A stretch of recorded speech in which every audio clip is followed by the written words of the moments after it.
Chapter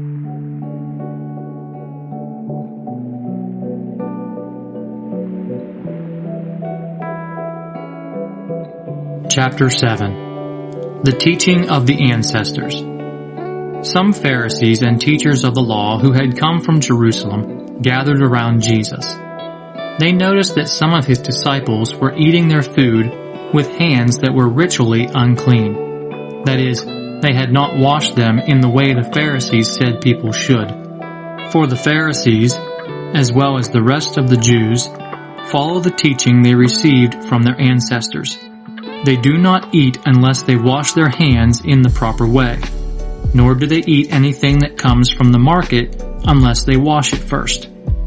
And they follow many other rules which they have received, such as the proper way to wash cups, pots, copper bowls, and beds. So the Pharisees and the teachers of the law asked Jesus, "Why is it that your disciples do not follow the teaching handed down by our ancestors, but instead eat with ritually unclean hands?"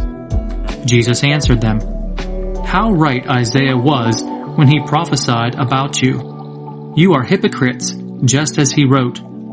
These people, says God, honor me with their words, but their heart is really far away from me. It is no use for them to worship me because they teach human rules as though they were my laws. You put aside God's command and obey human teachings." And Jesus continued, "You have a clever way of rejecting God's law in order to uphold your own teaching.